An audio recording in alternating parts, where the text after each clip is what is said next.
While I got you on the line, I just got through running it with mindset. Just got through Yeah. running it about 25 minutes with him. And Yeah. I know you told me a lot of things, man, about your situation. And when you went down, was that your first lick or your second lick or what? Nah, that was actually I was a first time offender, man. Not saying Ooh. that was the first time I jumped off the porch because, as you know, a lot of us see it at a younger age. We step off the porch and step into some grown man's shoes. Yes, sir. Misled.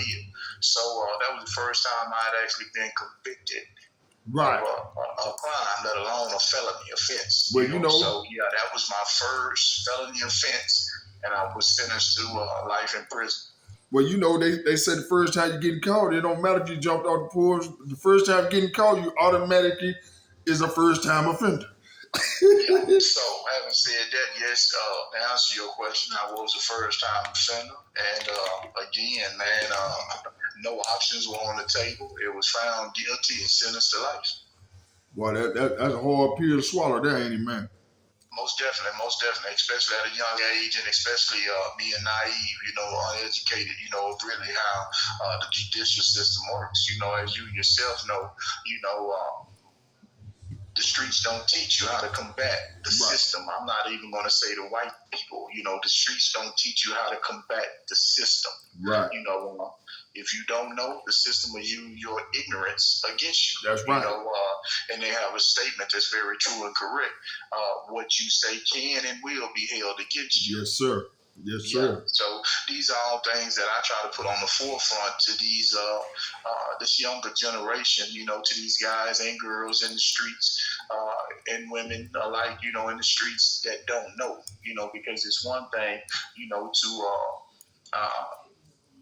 spend a couple of $100, get your half, cut it up, jump up to a hole, jump up to a big, jump up to a half, jump up to the hole. Yes, sir. That's a process. It's one thing, but you can learn that. But it's another thing from learning that and being ignorant to the law and then jumping in their arena and getting ran over, railroaded. Right. How old was you when it happened? So at the time, I was 20, turning 21 years of age. Okay. I'm gonna ask you this: was it somebody that you was beefing with, or somebody you got mad at, or? Yeah, so it was just a spontaneous thing. A lot of times they have a charge, man. And, as I learned more about the legal system, especially being a first-time offender, I felt that this crime was more befitting. They have a charge that's, what is it? Something like in the heat of the moment, heat of the passion, or heat of the moment. Things just got heated and spun out of control. And before I know it, like I tell people, in less than 5 minutes, I had done something that cost me 30 years of my life. Yeah, I heard about that heat of the moment charge or whatever. Right. I'm not exact on the exact charge, but I know it's something that's done suddenly or just spontaneously. It just happens. A reaction. For every action, there's a reaction. Yes, sir. Okay, I want to ask you a question. Because I have played with guns, like you said, I've been in the gang and I popped off, but I've never got that angry one-on-one where I just popped off like you did. So, what? I mean, when you did it, did the regret hit instantly, or was you still mad and it hit you when you got in the cell, or? I mean, initially, man, anybody that's of same mind, when you take something you can't replace, there's a automatic alarm that goes off within. Right. Now, you still have to try to keep your sanity because you've done something that you can't rewind. Right. And your next move is, what do I do next? A lot of us, we think we tough, we think we know what to do next, but when the shoe fits, you really don't know what you're going to do next. Right. And you think, maybe you can go over here and hide, or you can shoot out of town and try to seek an alibi, but when it actually happens, it's really overwhelming, Right. So there is a such thing as killers, and there is another thing of people that just make a mistake. And some of us, we really act tough. You know what Right. I'm saying? And when the things happen, man, we see that, man, really, man, that's not me. That's not my character. Again, an action created a reaction. Okay, tell me this. I mean, I'm just running. I'm just trying to get in the psychic of you, because I've been around killers and I've been around accidental killers. Right. So So I I'll know. tell you this, and I think the song says it best, where he states, and it's a well-known proverb, I ain't no killer, but don't push me. Yes, You sir. know, yeah. So, we're as a man, there are manly qualities that I do have, and when pushed, Right. you know what I'm saying, you're going to get the response that you're seeking with. I was never one to be pushed over, Right. So, yeah, when you push and effective communication didn't work, Right. then yeah, there's always a step two. And again, Right. I ain't no killer, but don't push me. Right. So I know down in the penitentiary, you got a lot of respect, and you was labeled as a killer. Anytime we take a body, most of the time we're going to be labeled as a killer. And it's a certain type of respect that comes with being a killer. Did you ever tell anybody that you was a accidental killer? Or you just took on the role of being a killer? No, so what I did do, and anybody that knows me, I don't think you can find anybody that can actually tell you my crime. Because what I did do, the state differs from the feds. And the feds, you all have to produce that PSI. And it lists your charges, and it lists your co-defendants if you had any. In the state, you don't have to produce anything, unless called upon. And that called upon is based on the way you carry yourself. Just like now, you're able to sift as you're driving down the street, a drunken driver. You see what I'm saying? And in prison, they're able to sift, for the most part, you're able to identify the real. Versus those that are pedophiles, etc. You know what I'm saying? So coming in, I was always a stand-up guy. You know what I'm saying? And so it was my character. I'm not going to even say my reputation. It was my character that allowed me to sidestep questioning. And truth of the matter, if guys would ask me, I was so shameful, remorseful for what I've done, the hurt I caused the family, the hurt I caused my family, the hurt that I caused myself once I came to rationality. I was so hurt that I would often lie. And tell people, and just because I wouldn't really tell them, they would just perceive, just because, in prison, I've done everything in prison as far as black market, to means of survival. Yes, and sir. I think you and the audience know what I'm talking about. Yes, sir. And they just automatically assume, yeah, he's a dope boy. Yes, sir. He got a drug case, and even as decades started to go by, they still thought, oh, he's a dope boy. Oh, he's a big time dope boy. So I just kind of let them perceive what they wanted to perceive without any stamping that, hey, this is what's, actually transpired. Now, there was a handful that I have their phone numbers today, and they are my brothers. You know what I'm saying? That I did regurgitate, divulge that information to. But for the most part, whatever they perceived is how I let them go. And for the most part, I was perceived because of my personality. Right. Man, that's a dope boy. That's a dope boy. That's a D-boy. Right. And, the inner circle will go out on the outside and spread the real around. We all know about that. The guys that know about it will go and tell others, oh, he a killer, or this and that. That's how it leaks out. Again, man, who you are doesn't have to be divulged. Who you are be identified. So when I made the statement, real recognizes real, yes, that's a very true statement. Yes, so sir. As I went through prison, they began to see by my attitude, behavior, and conduct, hey, man, this is real. Right. So I didn't have to go outside of myself to be anything that I wasn't. They say in prison, it's equivalent to the army, be all you can be. Right. I didn't have to go through that because of my character, my conduct. Okay, tell me this, because, in the feds, we have paperwork that we go by, and you're sitting here telling me that the state goes by character, And you know, some of these guys are real good at trying to fool you and make you think that they're this, but they're really that. Right. So again, in the state, we don't have to produce paperwork, but there are times, more so than not, when you're questioned. And again, those type of people, with the question marks, you can identify. Right. You know what I'm saying? Now, every now and then, you'll see somebody that you labeled as a stand-up guy, a real one. You'll find out in the end, because it's a small world within. You'll find out in the end, man, dude, they're a flake. Right. And then it's at that point for you to continue messing with him, or for you to terminate that relationship. Right. You know what I'm saying? But often, like I said, just speaking for myself, I didn't have to go in and here is my path. I didn't have to go there. In the state, we don't have to do that.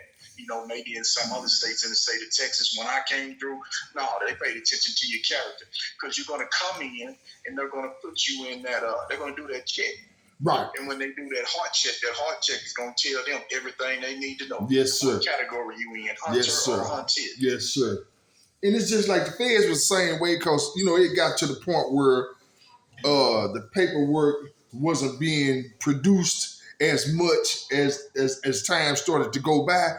So I picked up the skill of just learning the attitudes, the eye contact, the body movements, the just different little things that when certain conversations come up, you can look and tell how he responds and how he reacts, and you'll be able to tell what's up with him. Right. So there is a cliche that says birds of a feather flock together. Yes, sir. So, and there's a book out that by Daniel West called The Coffee Bean, and he speaks about like-minded, connecting, conjoining. Yes, sir. So, yeah, man, people, you can detect, man, when somebody's not of your caliber. Right. Yeah.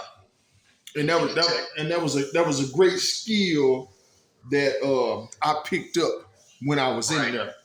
And I'm gonna be honest with you. When I was young in the penitentiary, a couple of guys fooled me. Right.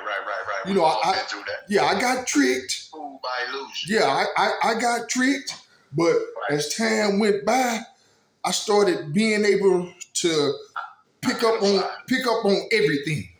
Right. So I tell people oftentimes out here that we have additional senses. Right.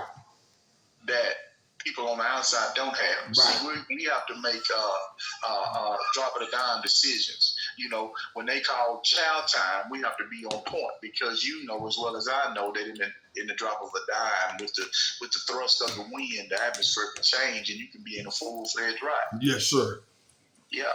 Yes, sir. Right. And they don't know how when you go down to that child hall, you can't waste any time. No, you got to it's in and out. You got to sit. You can't even get out. You don't want to get caught in a job. You want to be in and out. If it doesn't pertain to you, it's none of your business. And that's just the law of the land. And then another thing, the people, they're not going to let you sit in there and lollygag. They want you to hurry up. They're going to tell them, let's go with it. They're going to hit that. They're going to hit that table. They're going to knock on that table, and if you're not through eating, so what? You got to go. Yes, sir. So when you go in there, you can't be lollygagging, you can't be talking. You got to go ahead and eat real fast to make sure you finish your plate, and then come up out of there. Yeah, and it's as simple as that, And like I've conversed with you prior, everything I do, Carl, is not to glamorize nothing that I've been through. I use my experience as a means to deter any people, men or women alike, that are taking that same path, that are wild and that are spinning.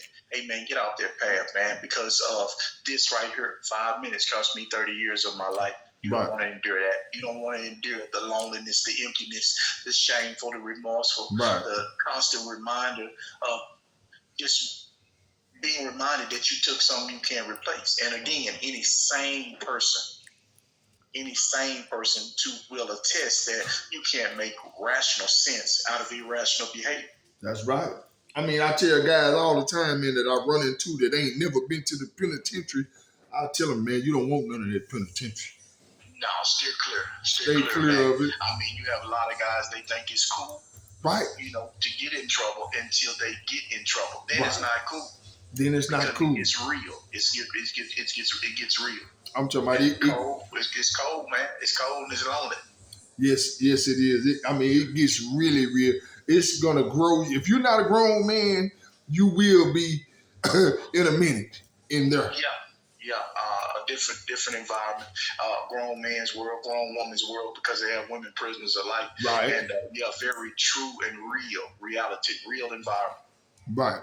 And you have to be a special type of person to do it the right way, to survive, and to go through the mental anguish that you go through when you in there. You have to have a special type of mind. What you have to have is a spiritual connection. Yeah, whatever that too. Your spiritual connection is, and you have to ask that spiritual connection to protect you and guide you each and every day. You also have to ask that spiritual connection to keep your sanity. And when you're asking to keep that sanity, you have to have within you that to apply that sanity. Because again, like I said, you can be walking to breakfast and the mood could shift in seconds and you can find yourself in a ride. And it's at that moment that you have to identify, is this me? Is this my crew? Is this my team? Right. Should I sidestep this and get on down the way? You know what I'm saying? Okay, what do you feel about the guys that, cause I ran into a lot of guys that turned to the medication to help them do the time? Yeah, me personally, man, not to just chime in and cut you off, but me personally, man, I have a great distaste for that because that shows me that you've actually given up. Right. And that you allow a substance to define your reasoning. Right. They give you the drugs, the medication to seduce you and put you in a state of calm. Right. When you're in that state of calm, we're in the wrong environment to be calm. Right. We're in a hostile environment. Right. I was always on maximum security units to where it was very imperative that you stay on point, on guard. Yes, sir. If you're in a state of medication, you're not coherent. You're not of sound mind. So a lot of times your judgment, may be a mistake. Yes, sir. Yeah, so just real, to wrap it up, man. I'm very opposed to medication. It's just like people that are out here and they're on drugs and haven't experienced the use of drugs in my youthful years. I know what it's like. I just thank God that He brought me from that. Yes, sir. Again, that spiritual connection. But it's just like drugs. You get wasted. But when you wake up in the morning, you're faced with reality. That bill's got to be paid. Yes, sir. That baby mama want a hair fix. Those kids need those tennis shoes. And then you open that refrigerator and ain't nothing in there but 2 pieces of bacon. And it's 4 people to feed. Okay, I got one more question for you, man, before we wrap it up. Okay, how did you feel about the guys that went down there and tried to sleep the time off? Yeah, so there's a proverb that says, you do the time, don't let the time do you. Yes, sir. So for those guys, to each his own, but and that's just my honest answer about that. But me, myself, I went down and like I said, first entering prison, you got to county jail. You don't start stuff. You got to establish yourself. Right. So there's going to be a phase. There's going to be a wave of you trying to really get established. And when I say established, they want to know again if you're the hunter or the hunted. Yes, sir. But and then you may partake in all the illegal black market. Yes, sir. That is up under that umbrella. Yes, sir. And, I just thank God that at some time during my 30-year stay, there was a pivotal moment to where I began to invest in self, spiritually, mentally, and physically. Right. And that in turn made me who I am today. Yes, a much better, wiser, sharper, spiritual founded individual that I am today. Yeah, I hit that stride myself, so I know exactly what you're talking about, man. Right. Not just that encounter, but that relationship. Yes, sir. Yeah, man, I just wanted to get a little insight with you, man, and touch base with you. Yeah, the homie, he went out with his wife, and he couldn't do nothing right then.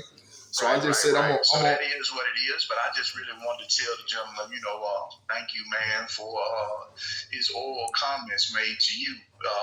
In regards to some footage that you and Brother London, we had partake in, it's things like that that lets me know that, what I'm doing is not in vain. Right. Oftentimes, I'm pushing the line. I'm trying to go up and beyond, because, there's guys like myself, and I remember being inside that were just dying to be heard. So now that I've been blessed and given a second chance, I'm trying to be that voice. And I'm yelling and screaming just as loud as I can.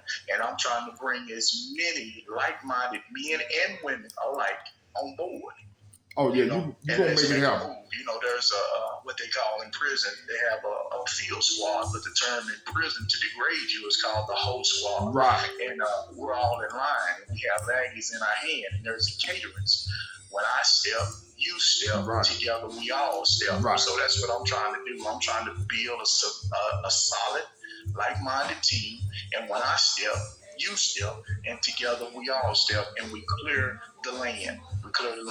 So you bringing the whole squad to the free world. I'm bringing that scenario.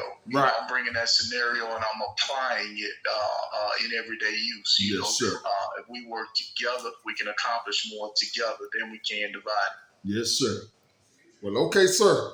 I will get back with you, man, and I appreciate you answering my questions. Until next time, man, peace and love.